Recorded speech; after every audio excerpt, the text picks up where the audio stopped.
Hello my viewers, कैसे हैं आप सब। Welcome back to my channel. I hope आप सब अच्छे होंगे। यहाँ पर हम करने वाले हैं प्राइमरी लेवल के लिए ईवीएस का पोर्शन, और ईवीएस में ही हम कर रहे हैं साथ में पेडागोजी भी।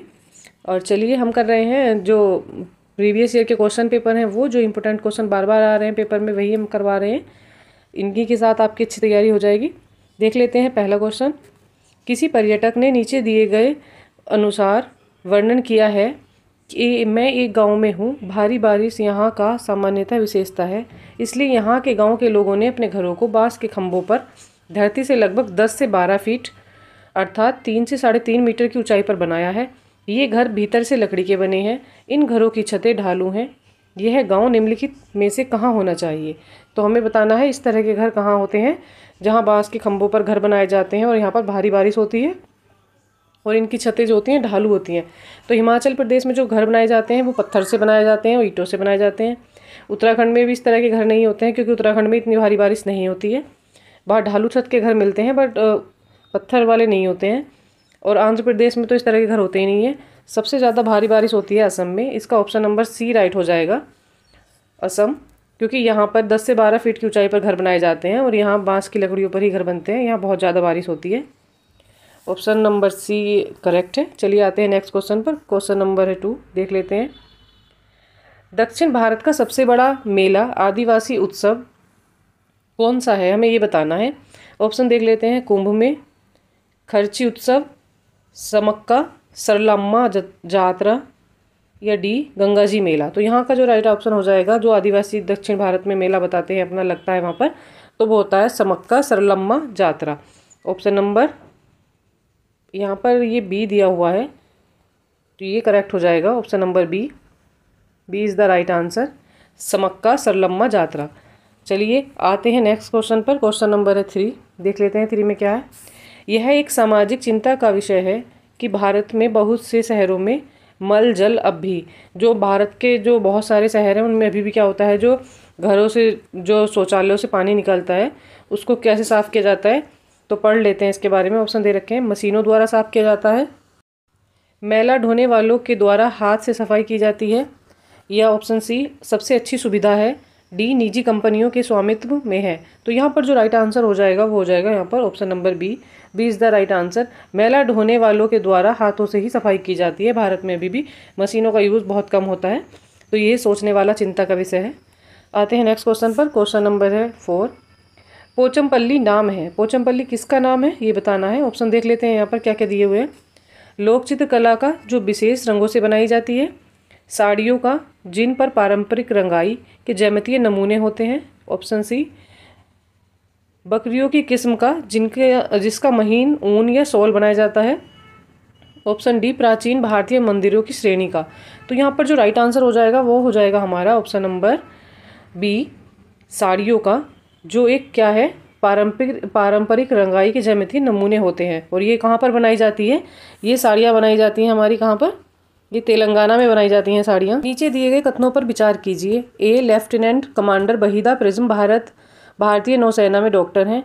बी वहीदा प्रिज्म एक बहुत छोटे से गांव से हैं, उनकी पढ़ाई सरकारी विद्यालय में हुई है। वहीदा प्रिज्म पहली महिला हैं जिन्होंने एक परेड की कमान संभाली। ऑप्शन डी मेडिकल ऑफिसर हैं जो रोगियों को दवा देती हैं। तो यहाँ पर जो राइट आंसर हो जाएगा वो हो जाएगा हमारा, तीनों ऑप्शन यहाँ पर सही है, ऑप्शन डी गलत है।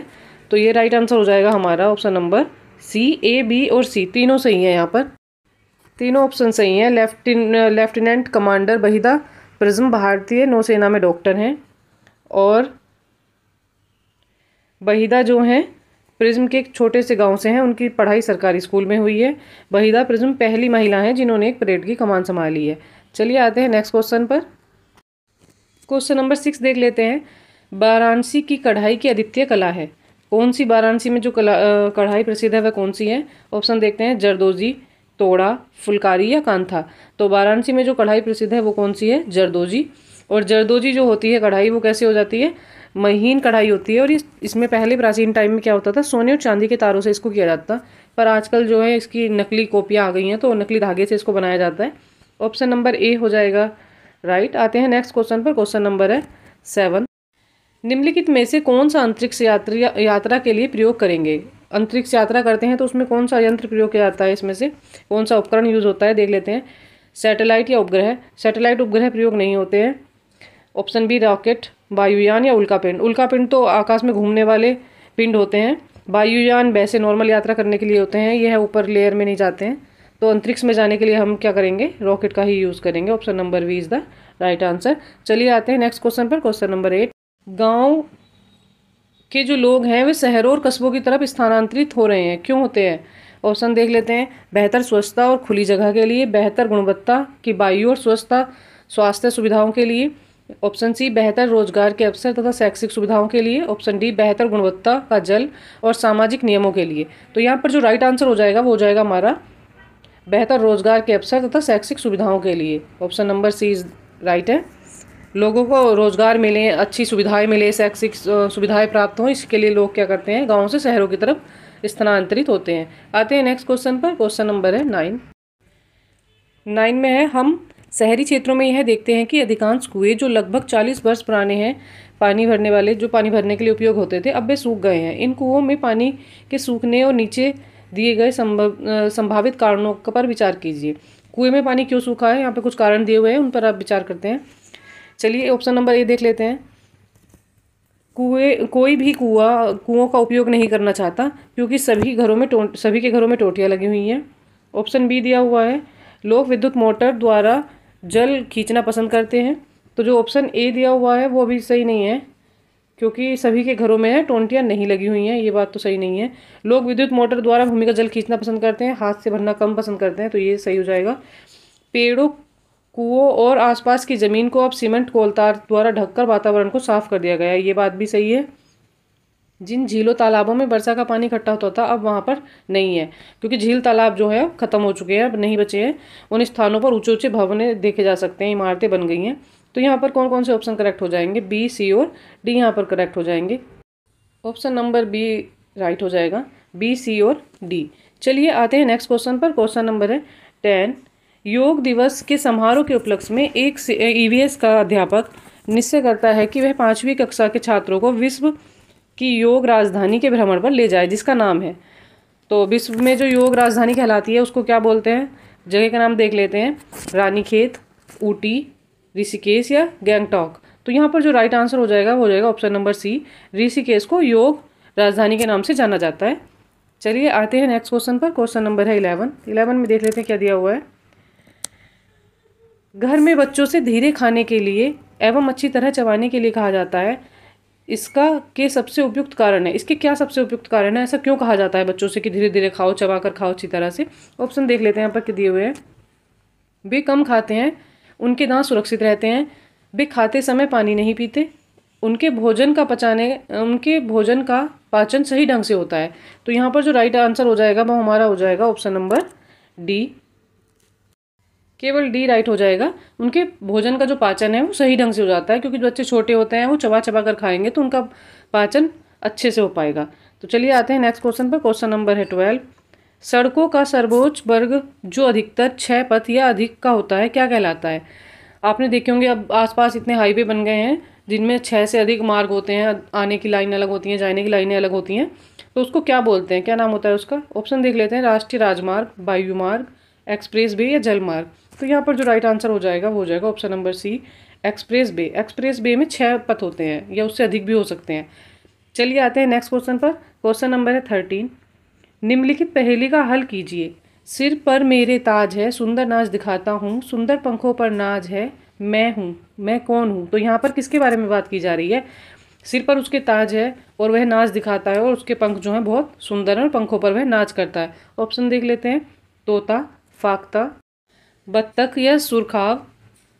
ऑप्शन डी में दिया हुआ है मोर। तो यहाँ पर जो बात हो रही है किसके पंख सबसे सुंदर होते हैं, यहाँ पर मोर की बात हो रही है। मोर के पंख सुंदर होते हैं और उसके सिर पर जो होती है कलगी भी होती है। चलिए आते हैं नेक्स्ट क्वेश्चन पर। क्वेश्चन नंबर है 14 के बारे में बात हो रही है। दमन व दीप की लोकप्रिय कला एवं शिल्पकारी है। दमन द्वीप की क्या लोकप्रिय शिल्पकारी है उसके बारे में देखते हैं क्या ऑप्शन दिए हुए हैं। बांस की शिल्पकारी, बर्ली चित्रकारी, पत्थर की शिल्पकारी, ऑप्शन डी कछुए के कवच की शिल्पकारी। तो यहाँ पर जो राइट आंसर हो जाएगा वो हो जाएगा हमारा ऑप्शन नंबर डी, कछुए के कवच की शिल्पकारी। चलिए आते हैं नेक्स्ट क्वेश्चन पर। क्वेश्चन नंबर है 15, विटामिनों तथा खनिज लवणों को सूक्ष्म पोषक तत्व कहा जाता है क्योंकि, ऑप्शन देख लेते हैं, ऑप्शन क्या दिए हुए हैं यहाँ पर। इनको केवल कृत्रिम संपूरकों द्वारा प्राप्त किया जाता है, इनकी कमी अभाव से विविध प्रकार के रोग हो जाते हैं। ऑप्शन सी, मनुष्य में इनकी आवश्यकता कम मात्रा में होती है। ऑप्शन डी, ये सभी खाद्य पदार्थों के महत्वपूर्ण घटक है। तो यहाँ पर जो राइट आंसर हो जाएगा वो हो जाएगा हमारा ऑप्शन नंबर सी।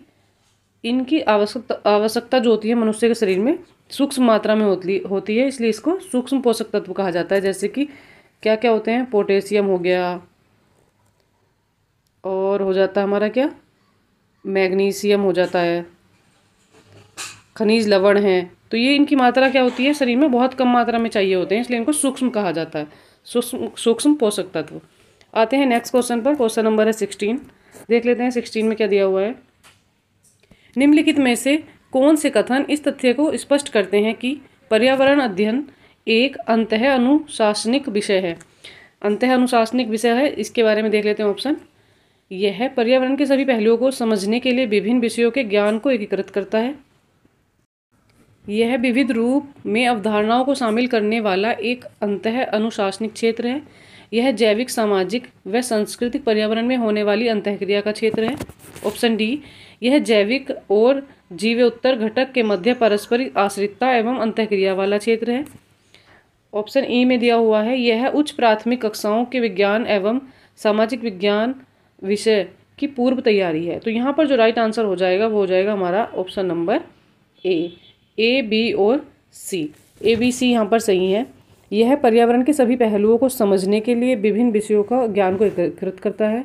यह विविध रूप में अवधारणाओं को शामिल करने वाला एक अंतः अनुशासनिक क्षेत्र है। यह जैविक, सामाजिक, सांस्कृतिक पर्यावरण में होने वाली अंतःक्रिया का क्षेत्र है। तो यह आंसर हो जाएगा राइट। आते हैं नेक्स्ट क्वेश्चन पर। क्वेश्चन नंबर है 17। पर्यावरण अध्ययन में थीम आधारित पद्धति सहायक होती है। पर्यावरण में थीम आधारित पद्धति जो होती है, जैसे लाई गई है, जैसे एनिमल्स को पढ़ा रहे हैं या प्लांट्स को पढ़ा रहे हैं या हम भोजन को पढ़ा रहे हैं, तो वो थीम आधारित होता है। तो वो किस में सहायक होती है, यहाँ पर ऑप्शन देख लेते हैं। सभी प्रत्ययों एवं विषयों को शामिल करने में, पर्यावरण के प्रति संवेदनशीलता विकसित करने में, सी, विद्यार्थी अध्यापक संबंध विकसित करने में, ऑप्शन नंबर डी, ज्ञान को संपूर्णता से अर्जित करने में। तो यहाँ पर जो राइट आंसर हो जाएगा वो हो जाएगा हमारा ऑप्शन नंबर डी, ज्ञान को संपूर्णता से अर्जित करने में जो है थीम आधारित पद्धति का प्रयोग किया जाता है। चलिए आते हैं नेक्स्ट क्वेश्चन पर। क्वेश्चन नंबर है 18। निम्नलिखित में से कौन से कथन सतत एवं समग्र मूल्यांकन की प्रकृति को स्पष्ट करते हैं। यह पाठ तथा साल के अंत में होने वाला आकलन है। सतत और समग्र मूल्यांकन के बारे में यहाँ पर बात हो रही है।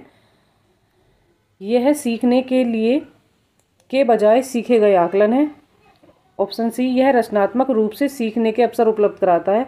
तो ये बात तो सही है, जो पहला ऑप्शन है वो गलत है और बी भी गलत है। यह सीखे गए के बजाय सीखने के लिए आकलन है। जी हाँ, सतत और समग्र मूल्यांकन का क्या अर्थ होता है कि सीखे गए, जो सीखा है, उसके बजाय सीखने के लिए आकलन है कि हम क्या सीख रहे हैं, कैसे सीख रहे हैं, उसका आकलन है।